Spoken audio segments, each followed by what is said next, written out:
Hi friends, இப்போ நான் என்ன பண்ண போகிறேன், புளி ஊற வச்சுருக்கேன். காரக்குழம்பு வைக்க போகிறேன். வெங்காயம் பூண்டும் போட்டு காரக்குழம்பு வைக்க போகிறேன். வேறு எந்த காயும் போடாத. சட்டி அடுப்பில் வச்சுட்டேன். இந்த பாருங்கள், எண்ணெய் காஞ்சி அதில் கொஞ்சம் ஜீரகம், கொஞ்சம் வெந்தயம், வடகம் போட்டு தாளிச்சிக்கிறேன்.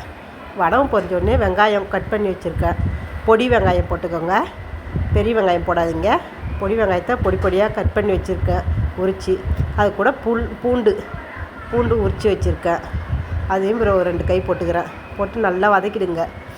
வதக்கிட்ட உடனே கொஞ்சம் நேரம் வதங்கினோடனே ஒரு தக்காளி பழம் கட் பண்ணி வச்சுருந்தேன், அதையும் சேர்த்துக்கிறேன். கொஞ்சம் கருவேப்பிலை, 2 கொத்து கருவேப்பிலை சேர்த்து நல்லா வதக்கிடுங்க. அது பாருங்கள், எண்ணெய் பிரிஞ்சு வர அளவுக்கு நல்லா வதக்கிடுங்க. வதக்கிட்டு புளி தண்ணி கரைச்சி வச்சுருக்கேன், மிளகாத்தூள் போட்டு. குழம்புத்தூள், வீட்டில் அரைச்ச குழம்புத்தூள் தான் போட்டிருக்கேன்.